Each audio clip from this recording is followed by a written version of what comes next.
This is a walk around of a 1987 TRX 250R vintage race bike. I say vintage because I did it in a manner that would have been done early 90s, late 80s scenario. Pretty simple Nerf bars, ERS, and that's the TRX 9R, which is super hard to find. Vintage pipe, been restored, and that goes all the way back to a vintage ESR muffler that has been restored, also of the vintage. Rebuilt brake caliper front, or back, sorry, and two fronts have been rebuilt. Here's this side of the motor. I replaced the water pump in it, as I do all the bikes. Super low hour machine. When I was restoring it, I was peeling off the factory stickers, and I can show you inside of the cover, as obviously I popped that off. It looks brand new. Super awesome. It's only had one race on it, and that was a cross-country race. It raced for an hour and 20 minutes, and it did not skip a beat, did not let me down.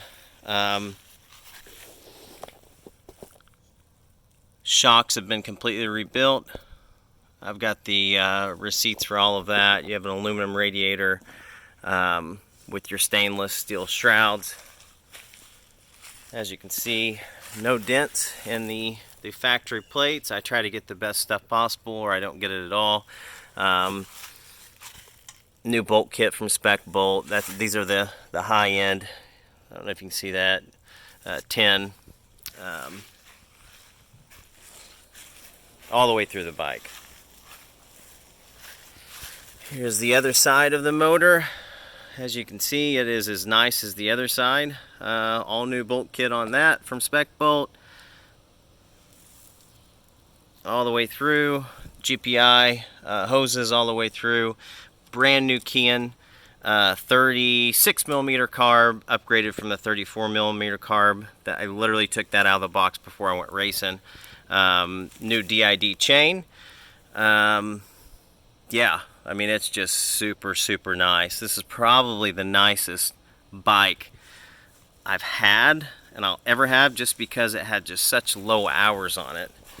Let's see, fly clutch lever with new clutch cable. All the cables, everything's new up here. Got your stainless steel brake lines on both brakes,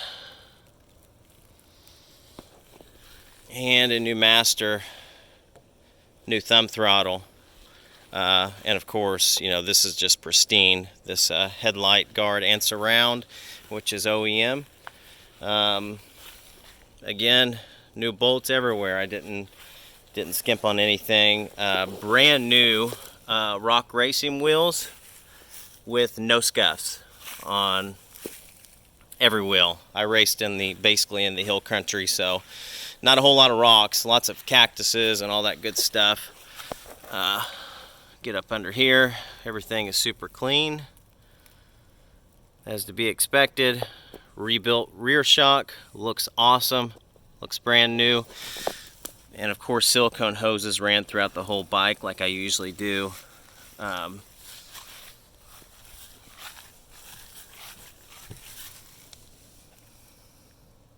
Just super nice. I mean, it's like, again, I said, low hour bike before I even started on the restoration. So I didn't have to do anything to the motor. It was like literally brand new, other than change the water pump on it. And I just do that to all of them because the rubber seals in there. There is like a small crack here and a tiny crack here on the plastics. Other than that, they're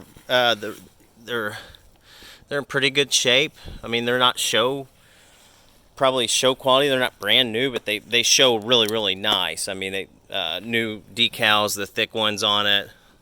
They're really nice. No like super large cracks or holes or anything like that. The front vintage Mayers, however you want to say it, no cracks at all in them.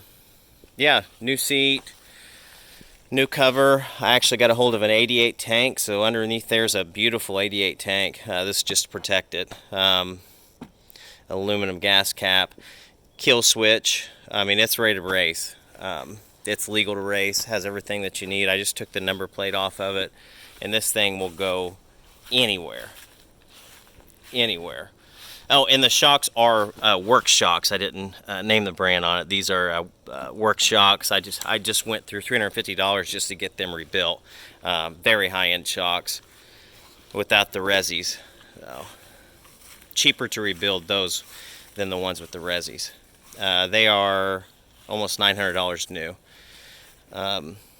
Yeah, it's just super awesome. And it's just got that look. I retained the factory nose to it, as you can see here, and it has all the piping all the way to the back for the intake, which I don't know why people rip them off. They're so hard to find in nice shape because they help a lot. When I raced an hour and a half through the desert, and the bike's filter and everything like that was pretty clean, and I'm running no airbox lid. So yeah, I'll go ahead and start it up so you can hear it. 112 degrees. Obviously it's not warm. Put my hand down here. Oh, real good on it. Touch this part. And your on and off switch still works, and that is new. I'm gonna have to set this down just for a second.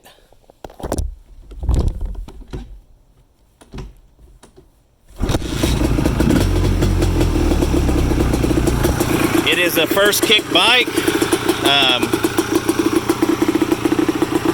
Everything is pristine on it. 8.5 millimeter MSD wire, which is custom made by me. Everything's pretty hot rod on it, you know. I mean, everything runs great. It did so well during the race. You could ride this thing anywhere, and it's going to feel like a brand new bike just because of the shock setup. And like I said, everything, you know, besides the motor internals, which were basically factory new, and I'll send you pictures of that. And this thing is fast, really, really fast. So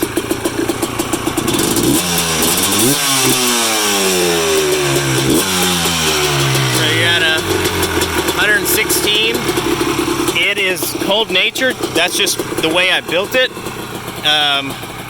You've got a 3-core aluminum radiator in there, upgraded with all your silicone hoses and everything, and trick water pump set up with a trick impeller on it. And so it ran for an hour and a half straight. At the highest was 175 degrees it got to. It ran mostly at 162 all day long. But yeah, I know I'm missing a lot of stuff, but I can kind of send a list.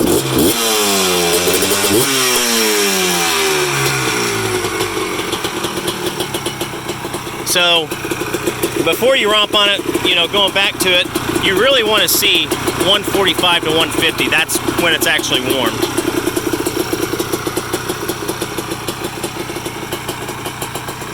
That's it for now.